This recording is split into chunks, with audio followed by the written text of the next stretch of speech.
એક પરિમાણમાં અથડામણો જોઈ, એમાં કયું જોયું હતું? એક પરિમાણમાં સ્થિતિસ્થાપક અથડામણ. એમાં તેના જુદા જુદા કિસ્સાઓ છે. તો એના કિસ્સાઓમાં આપણે સૌથી પહેલા સ્થિતિસ્થાપક અથડામણ જોઈ, એમાં V1 અને V2 મેળવ્યા હતા. તો V1 અને V2 મેળવ્યા હતા ત્યારે આ જે અથડામણ થાય ત્યારે તેના જુદા જુદા કિસ્સા છે. એમાં સૌથી પહેલો કિસ્સો શું છે? તો સૌથી પહેલા કિસ્સા માટે આપણે જોઈએ તો જ્યારે બંને દળ સમાન હોય તો શું? બંને દળ M1 અને M2 બે દળ છે, એ બંને દળ સમાન હોય તો શું થાય? વેગમાં ફેરફાર. બરાબર. તો આપણે અહીં લખીએ બંને દળ સમાન હોય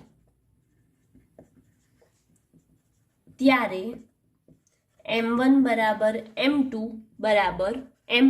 ઓકે. હવે M અહીંયા મૂકીએ તો M ઓછા M કરીએ તો શું થઈ જશે? 0. બરાબર. હવે 2 M2 ની જગ્યાએ M મૂકીશું. 2 into M into U2 અને અહીંયા પણ શું થઈ જશે? M1 plus M2. જો આપણે કરી જોઈએ, એકમાં કરી જોઈએ, બીજું એની જાતે લખી દઈશું આપણે ડાયરેક્ટ. ઓકે. તો V1 M1 ઓછા M2 છે, એમાં હું મૂકીશ M ઓછા M છેદમાં M વત્તા M ગુણ્યા U1 વત્તા 2M upon M plus M into U2 કર્યું. તેથી V1 બરાબર આ તો શું આવી ગયું? M ઓછા M એટલે 0 વત્તા 2M upon 2M into U2 આવ્યું. 2M કેન્સલ, જવાબ શું આવે છે? U2. હવે U2 એટલે શું? તો U2 એટલે આપણે આગળ જે આકૃતિ દોરી હતી, શેમાં? એક પરિમાણમાં સ્થિતિસ્થાપક અથડામણ છે એમાં આકૃતિ દોરી હતી, એમાં U2 એ શું લીધું હતું આપણે? U2 એટલે સંઘાત પહેલા નો M2 નો વેગ. બરાબર. લખવું હોય તો લખી શકો કે સંઘાત પહેલાનો M2 નો વેગ. બરાબર. તેવી જ રીતે આ કિસ્સો જોયો, એવી જ રીતે V2. તો V2 માં આપણે કિંમત મૂકીશું તો 2M અપોન 2M થશે. તો 2M કેન્સલ, આનામાં થયા એવી રીતે બચ્યું શું? U1. માટે V2 બરાબર શું આવ્યું આપણું? U1. અને U1 બરાબર તમે લખી શકો કે સંઘાત પહેલાનો M1 નો વેગ. આ પરથી આપણે કહી શકીએ, ધ્યાનથી સાંભળજો. ઓકે. આ પરથી આપણે કહી શકીએ કે જો સમાન દળ હોય તો પદાર્થો જ્યારે એક પરિમાણમાં સ્થિતિસ્થાપક સંઘાત અનુભવે ત્યારે તેમનો વેગ પરસ્પર વિનિમય થાય છે. પરસ્પર વિનિમય થાય છે એનો મતલબ શું? કે જો અંતિમ વેગ V2 હોય ત્યારે એનો પ્રારંભિક વેગ U1 જેટલો થાય છે. એટલે કે જ્યારે અંતિમ વેગ V2 પર પહોંચે ત્યારે તેના પ્રારંભિક વેગ જેટલો થાય. બરાબર. એવી જ રીતે V1 બરાબર શું આવ્યું આપણું? U2 આવ્યું. એટલે કે એ પણ પરસ્પર વિનિમય કરે છે. અહીં V1 છે તો અહીંયા U2 છે. એટલે કે એનો જે અંતિમ વેગ છે કોનો? M1 નો. જે પદાર્થ એ છે એનું દળ છે M1 નો U2 જોડે શું થયો? વિનિમય થયો એવું કહેવાય. બરાબર. હવે બીજું જોઈએ તો બીજા કિસ્સામાં આપણે લઈ શકીએ કે જ્યારે પદાર્થ સ્થિર પદાર્થ સાથે અથડાય ત્યારે શું? જ્યારે પદાર્થ સ્થિર પદાર્થ સાથે અથડાય ત્યારે. હવે જ્યારે પદાર્થ સ્થિર પદાર્થ સાથે અથડાશે તો એ પદાર્થ શું થઈ જાય? સ્થિર થઈ જાય, એનો વેગ ઓછો થઈ જાય. હવે હું કોઈ પણ વસ્તુને આમ ફેંકું, બરાબર, ફેંકું તો એ થોડીક વાર પછી શું થઈ જશે? સ્થિર થઈ જશે. એટલે કે તેનો વેગ કેવો થઈ જશે? 0 થઈ જશે. હવે ધારો કે U1 જે છે એ U2 સાથે અથડાય છે, પણ એટલે કે પદાર્થ M1 છે એ M2 સાથે અથડાય છે, જે સ્થિર હતો. કેવો હતો? સ્થિર હતો. સ્થિર હતો ધેટ મીન્સ U2 કેટલું આવ્યું? 0 આવ્યું. જો પદાર્થ સ્થિર હોય તો તેનો વેગ કેવો થાય? 0 થાય. માટે U2 બરાબર 0 અને M1 પદાર્થના દળ કેવા લઈએ છે? સમાન લઈએ છે. તો M1 બરાબર M2 બરાબર M. તો હવે આની કિંમત આપણે મૂકીએ આ બે સમીકરણમાં તો શું થાય? સોલ્વ કરવાનો ટ્રાય કરો તમે લોકો. જો U2 બરાબર 0 મૂકીએ તો આ પદ કેન્સલ, u2 બરાબર 0 મૂકીએ તો આ પદ પણ કેન્સલ. m1 ઓછા m2 એની જગ્યાએ આપણે શું મૂકવાનું છે m, તો m ઓછા m એટલે શું થાય શૂન્ય. માટે v1 બરાબર શૂન્ય અને v2 તો v2 માં 2m1 છે, 2m1 ની જગ્યાએ તમે શું મૂકશો 2m છેદમાં m વત્તા m એટલે 2m, તો આવું થાય. તેથી v2 બરાબર 2m m પ્લસ m શું થાય 2m અને u1 m નો m. તેથી v2 બરાબર શું આવ્યું આપણું u1 આવ્યું અને v1 બરાબર 0 આવ્યું. હવે એવી જ રીતે બીજો નેક્સ્ટ કિસ્સો જોઈએ. તો ના સૌથી પહેલા આ જે આવ્યું તો એના ઉપરથી આપણે શું કહી શકીએ, તો પ્રથમ પદાર્થ સ્થિર થશે અને બીજો પદાર્થ પહેલા પદાર્થના પ્રારંભિક વેગથી જ ગતિ કરશે. શું પ્રથમ પદાર્થ સ્થિર હશે તો બીજો પદાર્થ તે પદાર્થ પહેલા પદાર્થના પ્રારંભિક વેગથી ગતિ કરશે. બરાબર. હવે ત્રીજો કિસ્સો, હલકો પદાર્થ સ્થિર ભારે પદાર્થ સાથે અથડાય ત્યારે. હલકો પદાર્થ સ્થિર ભારે પદાર્થ સાથે અથડાય ત્યારે. હવે આની જોડે અથડાય ત્યારે શું થાય હલકો પદાર્થ ધેટ મીન્સ m1 જે છે એ હલકો પદાર્થ લઈએ અને m2 છે એને કેવો લઈએ ભારે પદાર્થ લઈએ. તો જે m2 છે એ ભારે છે અને એ વખતે આપણે જે બીજો પદાર્થ છે એને કેવો ગણવાનો છે સ્થિર ગણવાનો છે. સ્થિર ગણીએ ત્યારે તેનો વેગ કેવો થઈ જશે બીજા પદાર્થનો શૂન્ય થશે. અને અહીંયા m1 is very less than m2 કેમ કે m1 ને આપણે કેવો પદાર્થ ગણ્યો છે હલકો પદાર્થ અને બીજો પદાર્થ આપણો કેવો છે સ્થિર છે એટલે u2 આપણું શું આવ્યું 0 અને m1 પણ આપણે શું લઈશું અવગણી કાઢીશું એટલે કે શૂન્ય લઈશું કેમ કે બહુ ઓછું છે m2 કરતા માટે એને અવગણતા. તો આપણે v1 અને v2 માં આ બે કિંમત મૂકીએ. બરાબર. તો v1 માં મૂકીશું તો શું થઈ જશે u2. બરાબર. અહીંયા m1 છે એ શૂન્ય આવશે, m1 શૂન્ય આવ્યું, v1 માં કિંમત મૂકી તો m1 ની જગ્યાએ આપણે શું લેવાનું છે અવગણતા, m1 અવગણતા ધેટ મીન્સ શૂન્ય. 0 માઇનસ તો માઇનસ m2 u1 છેદમાં શું બચ્યું m1 પ્લસ m2 પણ m1 કેવો લેવાનો છે અવગણવાનો ધેટ મીન્સ શૂન્ય. માટે બચ્યું શું m2 કેન્સલ. તેથી v1 બરાબર શું આવ્યું ગાઈઝ u1 આવ્યું કે ના આવ્યું. ઓકે. હવે v2 માં કિંમત મૂકીએ તો u2 તો આપણો શું થઈ ગયો શૂન્ય થયો અને અહીંયા m1 ને પણ શૂન્ય કરીએ તો આ બંને શૂન્ય. માટે v2 કેટલા આવે છે આપણા શૂન્ય. તો આના ઉપરથી આપણે એવું કહી શકીએ કે ગતિ કરતો હલકો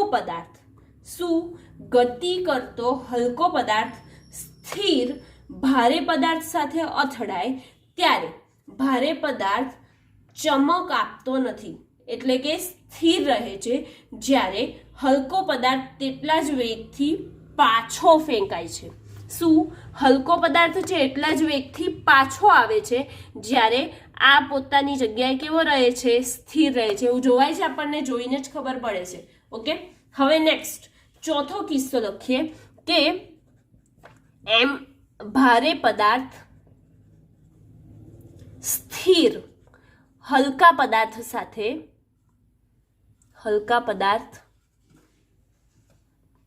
સાથે અથડાય ત્યારે. ઓકે. હવે ભારે પદાર્થ છે, ભારે પદાર્થ એટલે કે આપણો શરૂઆતનો પદાર્થ ભારે. કોણ ભારે m1 ભારે અને m2 હલકો. તો m1 ભારે m2 હલકો તો m2 ને આપણે અવગણી કાઢીશું. હવે ભારે પદાર્થ સ્થિર હલકા પદાર્થ સાથે, સ્થિર હલકો પદાર્થ કોને લઈશું આપણે u2 ને. તો u2 m2 ને હલકો પદાર્થ એટલે u2 બરાબર શું છે સ્થિર છે માટે એનો વેગ 0, u2 બરાબર 0 મૂક્યું. તો હવે આ બંને કિંમત આપણે શેમાં મૂકીએ આ બંને સમીકરણમાં મૂકીએ તો જવાબ શું આવે તો જવાબ આવે v1. v1 કિંમત મૂકો તો m2 ને 0 મૂકીશું અને u2 ને પણ 0 મૂકીશું. m2 0 મૂકીએ તો બચે શું અહીંયા m1 u1 છેદમાં m1 ધેટ મીન્સ u1 થાય. m1 cancel, બચ્યું u1. તેવી જ રીતે v2 માં કિંમત મૂકીએ તો v2 માં કિંમત મૂકીએ તો શું થઈ જશે u2 તો કેન્સલ, ઉડી જ ગયો ને, શૂન્ય છે માટે આ બે પદ તો કેન્સલ, છેલ્લા બે પદ. અહીંયા 2m1 u1 m1 છે અને અહીંયા પણ m1 છે તો 2m1 શું થઈ જશે કેન્સલ. m2 તો નીકળી જ ગયો, 0 છે માટે, તો 2u1 આવશે. ઓકે, તો v1 અને v2 જે છે એના ખાસ કિસ્સાઓ આપણે જોયા. પહેલો કિસ્સો શું હતો, દળ સમાન હોય ત્યારે. બીજો કિસ્સો હતો કે પદાર્થ સ્થિર થાય ત્યારે અથડાય ત્યારે. પછી ત્રીજો કિસ્સો હલકો પદાર્થ સ્થિર હોય અને ભારે પદાર્થ સાથે અથડાય ત્યારે. અને ચોથો કિસ્સો શું છે તો ભારે પદાર્થ સ્થિર અને હલકા પદાર્થ સાથે અથડાય તો. હવે આના ઉપરથી છેલ્લો જે કિસ્સો છે એના ઉપરથી શું કહી શકીએ કે જે તેમનો પ્રારંભિક વેગ અને અંતિમ વેગ આ કિસ્સામાં એટલે કે ભારે પદાર્થ અને હલકા પદાર્થ માટે પ્રારંભિક અને અંતિમ વેગ શરૂઆતમાં કેવો રહે છે, સમાન રહે છે. પરંતુ જો તે અથડાય ત્યારબાદ તેમનો વેગમાં શું આવે છે v2 બરાબર એટલે કે ડબલ થઈ જાય છે. કોનો, હલકા પદાર્થનો વેગ એ ભારે પદાર્થના વેગથી ડબલ થઈ જાય છે એટલે કે બમણા મૂલ્યનો ગતિ કરે છે. ઓકે, આમ એના કિસ્સાઓ પણ અહીંયા કમ્પ્લીટ થાય છે. એક પરિમાણમાં અથડામણો, એમાં આપણે એક પરિમાણમાં સ્થિતિસ્થાપક અથડામણ એના વિશે આપણે ચર્ચા કરી ચૂક્યા છીએ. હવે એક પરિમાણમાં અથડામણો જે છે એમાં અસ્થિતિસ્થાપકની બાકી રહી હતી. તો અસ્થિતિસ્થાપકની વાત કરીએ તો એક પરિમાણમાં અસ્થિતિસ્થાપક અથડામણ, આમાં શું થાય તો ધારો કે મારી પાસે બે પદાર્થના એટલે કે બે અલગ અલગ દળના બે પદાર્થ છે, બરાબર. તો ધારો કે એક છે સંઘાત પહેલા એટલે કે અથડામણ પહેલા અને અથડામણ પછી, આપણે આ વસ્તુ પણ શીખી ગયા છીએ. તો આ ધારો કે m1 દળનો દડો છે અને એનો વેગ પ્રારંભિક વેગ u1 છે, બરાબર. અને આ m2 દળનો દડો છે, બરાબર. આ શેના માટે તો અથડામણ પહેલા, અથવા તો તમે લખી શકો સંઘાત પહેલા, જે લખવું હોય તે સંઘાત પહેલા. એવી જ રીતે બીજું સંઘાત પછી એટલે કે આ ગતિ કરીને ક્યાં આવશે, આનાથી નજીક આવશે. તો આ નજીક આવશે જેમ જેમ તો આ જે છે એ શું આવશે ગતિમાં આવશે અને પેલો દડો શું થઈ જશે સ્થિર થઈ જશે. આપણે જોઈએ હવે તો આ દડો ધીરે ધીરે ખસીને આગળ આવી ગયો. કયો m1 દડો, પણ એનું વજન બદલાય કોઈ દિવસ ના. કોઈ પણ દિવસ કોઈ પદાર્થ ગતિ કરે તો એનું વજન બદલાતું નથી. તો અહીંયા m1 દળ અને આ એનો જે વેગ u1 હતો પ્રારંભિક વેગ એ હટી જાય છે અને કયો વેગ આવી જશે, અને આ દડો શેમાં જાય એની નજીક જાય અને એની જોડે અથડાય તો આ ગતિમાં આવશે અને પેલો શું થઈ જશે સ્થિર થઈ જશે. તો m2 દડો જે છે એટલે કે પદાર્થ 2 છે એ શેમાં આવે છે ગતિમાં આવે છે અને એનો વેગ v થઈ જાય છે, બરાબર. હવે આ જે આકૃતિ આપણે દર્શાવી એ શેના માટે દર્શાવી, સંઘાત પછી એટલે કે જે અથડામણ થાય છે એ પછીની આકૃતિ છે. હવે આ જે આકૃતિ દર્શાવી છે એનું આપણે જો લખાણ તો લખવું પડશે, તો એ જે લખવાનું છે એ હું અહીંયા બોલું છું, તમે સાંભળો ધ્યાનથી કે આકૃતિમાં દર્શાવ્યા મુજબ m1 દળનો દડો પદાર્થ u1 વેગથી ગતિ કરતા m2 દડાના સ્થિર છે. m2 દડો કેવો છે સ્થિર છે એટલે કે m2 દળના સ્થિર પદાર્થ સાથે સંઘાત અનુભવે છે. તો હવે જ્યારે આ સંઘાત પહેલા હતું, હવે સંઘાત અનુભવાય ત્યારે m1 દડો જે છે તે સ્થિર થઈ જાય છે, જ્યારે m2 દડો v વેગથી પોતાની ગતિ ચાલુ કરે છે. આમ આપણે આ આકૃતિમાં જે દર્શાવ્યું છે તે અહીંયા બોલ્યા, બરાબર. હવે આ ગતિ ચાલુ કરે તો આમાં પણ વેગમાનના સંરક્ષણનો નિયમ લાગુ પડશે. જેવી રીતે આપણે એક પરિમાણમાં સ્થિતિસ્થાપક અથડામણ જોઈ હતી એમાં પણ વેગમાન સંરક્ષણના નિયમનું પાલન કરતું હતું. એટલે કે જેટલો પ્રારંભિક વેગમાન હશે એટલું જ એનું શું હોય, અંતિમ વેગમાન હોય. બરાબર. તો આપણે વેગમાન સંરક્ષણના નિયમ અનુસાર વેગમાન સંરક્ષણના નિયમ અનુસાર શું આવે, એનો પ્રારંભિક શું થશે, m1u1 પ્લસ m2. આનો વેગ કેવો છે, આ પદાર્થ કેવો છે, સ્થિર છે કે ગતિમાં, સ્થિર છે, માટે 0 આવે વેગ. બરાબર. આ પદાર્થમાં આ કેવો છે, m1 પ્લસ m2. આ v વેગથી એનો અંતિમ વેગ v આવ્યો ને, એટલે કે m1v પ્લસ m2v, એટલે કે ડાયરેક્ટલી શું લખી શકીએ, m1 પ્લસ m2v. એમને એમ લખવું હોય તો આ રીતે લખાય ને, m1v પ્લસ m2v. તો v ને મેં કોમન કાઢ્યું કેમ કે બંનેનો વેગ આને ટક્કર મારી તો એટલો જ એનો વેગ હશે. તો આ v કોમન કાઢ્યો તો m1 plus m2 into v જેટલો થાય. બરાબર. તો આ આપણે અહીંયા બતાવ્યું. હવે m1u1 પ્લસ m2 ઇન્ટુ 0, તો આ તો 0 થઈ ગયું. આપણે શોધવાનું શું છે, વેગ શોધીશું. તો પેલામાં પણ આપણે આગળ જે સ્થિતિસ્થાપક અથડામણ હતી એમાં પણ વેગ શોધ્યો, તો આમાં પણ શું શોધીશું, વેગ શોધીશું. તેથી m1u1 બરાબર m1 plus m2 into v થાય. બરાબર. v ને આપણે કરતા બનાવીએ તો શું થઈ જશે, v is equal to m1u1 અને આ વાળું જે પદ છે ક્યાં આવે, છેદમાં, ગુણાકારમાં છે માટે ભાગાકારમાં આવે. તો m1u1 upon m1 plus m2 થાય. બરાબર. તો આ આપણો વેગ આવ્યો. હવે અથડામણ થાય છે, તો અથડામણ થાય ત્યારે પણ કેમ કે દડો કેવો છે, ભારી છે, તો અથડામણ થાય ત્યારે ગતિ ઉર્જાનો શું થાય છે, થોડોક એની જે ગતિ થાય છે એ ગતિ થોડીક ધીરી પડે. કોઈ પણ વસ્તુ અથડાય તો જ્યારે તમે બોલ રમો છો બોલથી, બરાબર, તો પેલો રબરનો બોલ હોય તો તમે ફેંકો તો શું થાય, એની ગતિ શું થાય, ધીરી પડે છે. તો ગતિ ઉર્જાનો વ્યય થાય છે. અથડામણ દરમિયાન કોનો વ્યય થાય છે, ગતિ ઉર્જાનો વ્યય થાય છે. તો એના ઉપરથી આપણે લખી શકીએ કે ગતિ ઉર્જામાં થતો ફેરફાર ડેલ્ટા કે બરાબર પ્રારંભિક ગતિ ઉર્જા માઇનસ અંતિમ ગતિ ઉર્જા, ki માઇનસ kf. હવે ki, તો ki શું થઈ જશે, 1/2 m1u1 સ્ક્વેર માઇનસ શું આવે, 1/2 k બરાબર શું લખતા હતા, 1/2 mv નો વર્ગ એવું લખતા હતા ને. તો 1/2 m ના m1 પહેલા માટે લખ્યું એટલે m1 અને એનો વેગ કેટલો છે u1 માટે m1u1 સ્ક્વેર. હવે kf, તો kf માં શું થશે, અંતિમ ગતિ ઉર્જા આપણે શું લખી, m1 પ્લસ m2v લખી. તો 1/2 m1 પ્લસ m2v સ્ક્વેર થયું. બરાબર. હવે m1 પ્લસ m2v સ્ક્વેર થયું. તો અહીંયા v ની કિંમત આપણે મેળવી છે કે નથી મેળવી, મેળવી છે ને.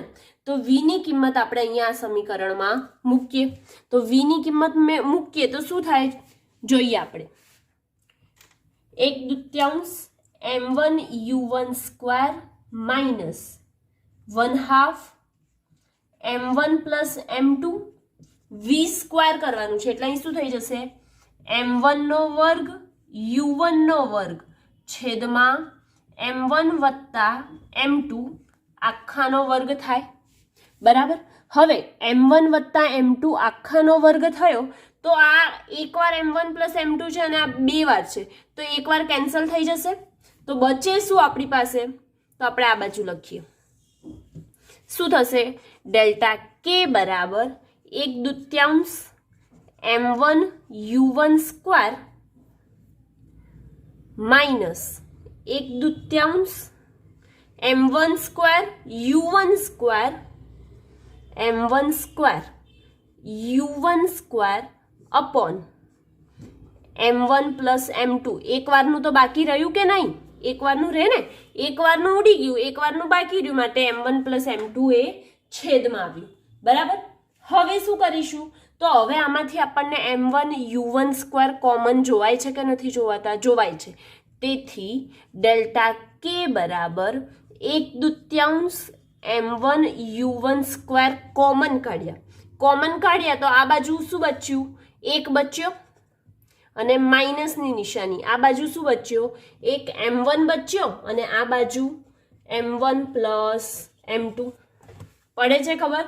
પૂરું ખાલી આપણે અહીંયા સાદું રૂપ જ આપીએ છીએ, બાકી કોઈ બીજું ઇક્વેશન કે કોઈ પદનો ઉપયોગ કરતા નથી. બરાબર.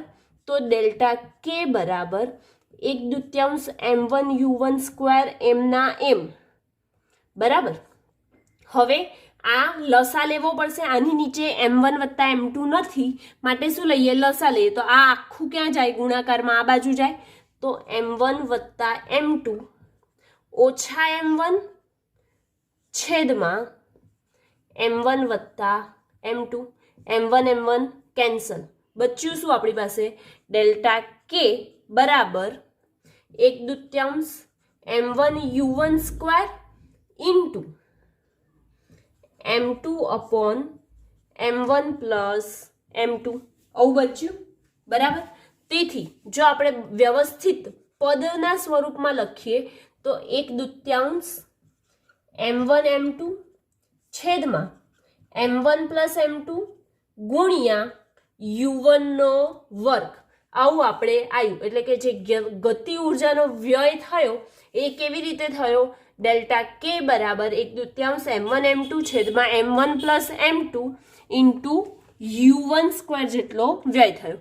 ઓકે. આમ આ જે ધન સંખ્યા આવી, ધન આવ્યું કે ઋણ આવ્યું? ધન આવ્યું. તો આ જે ધન સંખ્યા છે અને એ શું બતાવે કે ગતિ ઉર્જા મુખ્યત્વે ઉષ્મા અને ધ્વનિના સ્વરૂપમાં ગુમાવાય છે. શેમાં ગુમાય છે? ધ્વનિ અથવા તો ઉષ્માના સ્વરૂપમાં. આપણે આગળ જ જોઈ ગયા કે કોઈ પણ વસ્તુ અથડાય તો એ કાં તો ગરમ થઈ જાય. આપણે બે હથેળી છે તો એને આમ ઘસીએ તો આપણી બે હથેળી કેવી થઈ જાય છે? ગરમ થઈ જાય છે. એટલે કે ઉષ્મા રૂપે એનો વ્યય થયો. જ્યારે અમુક વસ્તુ એવી હોય કે અવાજ આવે, ધારો કે કોઈ વસ્તુ પડી આપણા હાથમાંથી તો અવાજ આવ્યો, તો એ શેના સ્વરૂપે? ધ્વનિ સ્વરૂપે એનો વ્યય થયો છે એવું કહી શકાય છે. ઓકે. આમ એક પરિમાણમાં અસ્થિતિસ્થાપક અથડામણ જે છે એ અહીંયા કમ્પ્લીટ થાય છે. દ્વિપરિમાણમાં સ્થિતિસ્થાપક સંઘાતની ચર્ચા આપણે કરીએ તો જે એક પરિમાણમાં જોયું હતું સ્થિતિસ્થાપક સંઘાત, એમાં આપણે શેનું સૂત્ર મેળવ્યું હતું? વેગનું સૂત્ર મેળવ્યું હતું. પણ તેનું પરિમાણ કેવું હતું? એક જ હતું. પણ અહીંયા દ્વિપરિમાણ એટલે કે તેનું x અને y બંને હશે, એટલે કે કોઈ સમતલ હશે, એટલે શું થઈ ગયું? એ દ્વિપરિમાણમાં. તો હવે આકૃતિમાં દર્શાવ્યા મુજબ, હવે જે આકૃતિ છે મેં અહીંયા દોરી છે તો એ તમે પહેલા ધ્યાનથી જોઈ શકો છો. બરાબર. તો એ જે આકૃતિમાં દર્શાવ્યા મુજબ m1 દળનો જે પદાર્થ છે તે પદાર્થનો વેગ u1 છે.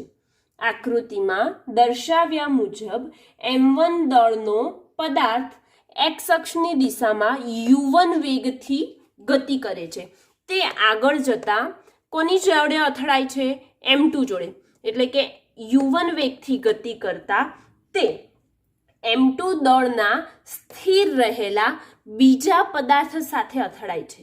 હવે આ અથડામણ થાય ત્યારે અથડામણ થયા બાદ આ દળો એટલે કે m1 અને m2 આ બે દળા છે એ x દિશામાં, ધન x દિશામાં જે અનુક્રમે θ1 અને θ2 કોણ બનાવે છે અને તેઓ v1 અને v2 અનુક્રમે v1 અને v2 વેગથી શું કરે છે?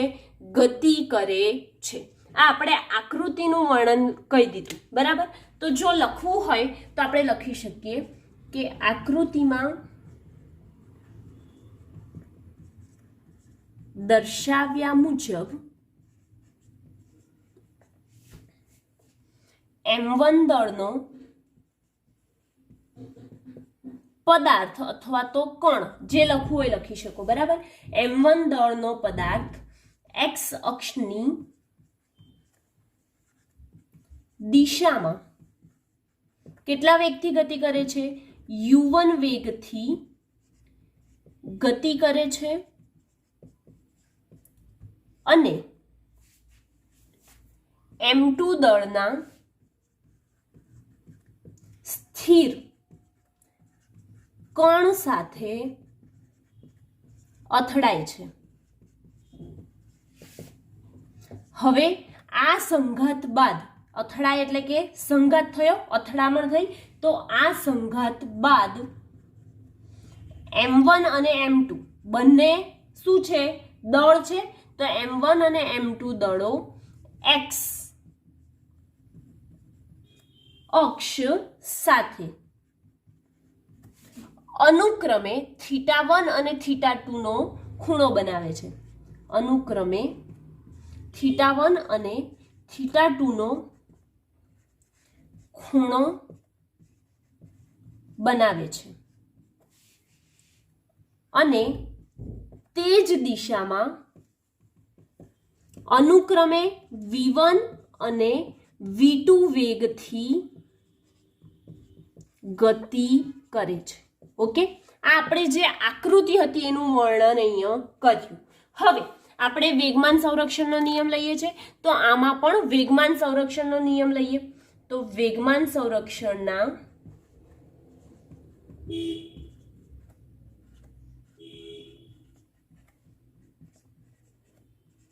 નિયમ મુજબ શું થાય? પ્રારંભિક વેગમાન બરાબર અંતિમ વેગમાન થાય. તો પ્રારંભિક વેગમાન કેટલું હશે? એક જ દડો હતો ને, એક જ પદાર્થ હતો, માટે પ્રારંભિક વેગમાન m1 u1 જેટલું થયું. જ્યારે અંતિમ વેગમાન બે થઈ ગયા, m1 v1 અને m2 v2. પણ હવે આપણે અહીંયા દિશા લઈએ છીએ, દિશાનો ઉલ્લેખ કરીએ છીએ, x અક્ષ. તો દિશા લઈએ છીએ માટે અહીંયા આને શું બતાવીશું? આપણે બધાને દિશા બતાવીશું, એટલે કે સદિશ બતાવીશું, બરાબર. હવે જે વેગમાન x દિશામાંનો ઘટકો છે એ લઈએ. વેગમાનમાં x દિશાના ઘટકો પણ આવશે અને y દિશામાં પણ આવશે, બરાબર. તો વેગમાનના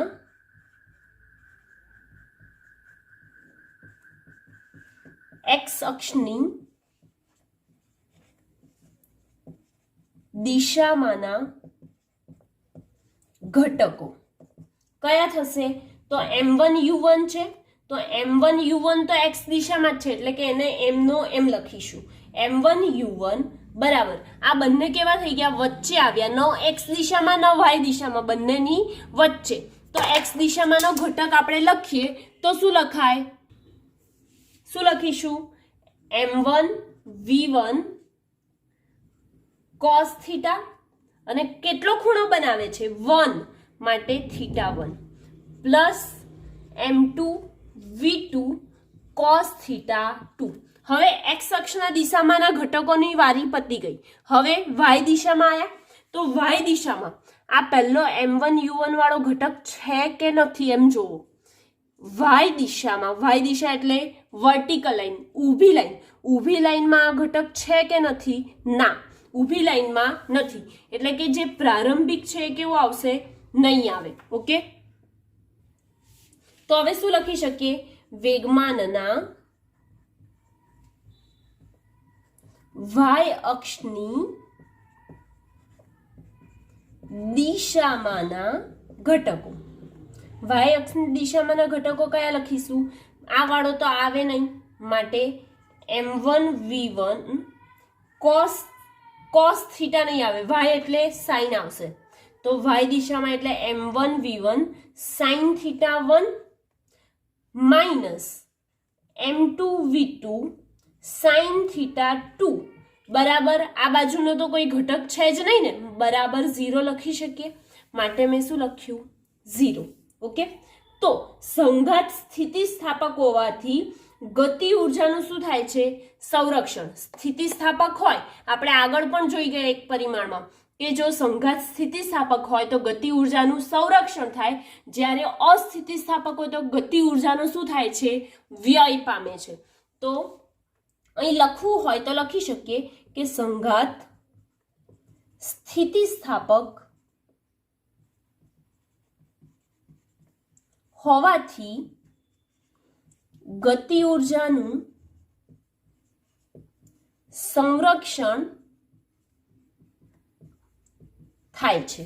માટે 1/2 કયો વાળો? m1u1 square.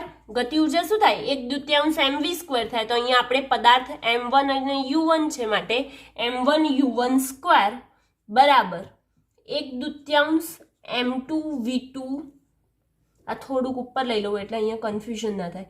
m2v2 square plus 1/2 m1v1 square. થાય કે ના થાય? થાય, કેમ કે ગતિ ઉર્જાનું સંરક્ષણ થાય છે. જ્યારે અસ્થિતિસ્થાપક સંઘાત હોય તો ગતિ ઉર્જાનું શું થાય? વ્યય થાય. આમ સમાન રીતે m1 m2 અને u1 ના મૂલ્યો જ્ઞાત છે, અને અજ્ઞાત જો સંઘાત જે થાય એના બાદમાં ગતિમાં અજ્ઞાત રાશિ કઈ થાય? આપણને કઈ રાશિ ખબર છે? જો શરૂઆતમાં m1 ખબર હોય, m2 ખબર હોય, બંને પદાર્થના દળ ખબર હોય અને એનો પ્રારંભિક વેગ ખબર હોય, બરાબર. આ 3 રાશિ તો આપણી પાસે કેવી છે? જ્ઞાત છે, એટલે કે આપણને ખબર છે એવી છે. અને સંઘાત બાદ એટલે કે સંઘાત થયા પછી અજ્ઞાત રાશિઓ કઈ આવે? તો એક તો v1 આવે, એક v2 આવે, એક θ1 આવે અને θ2 આવે.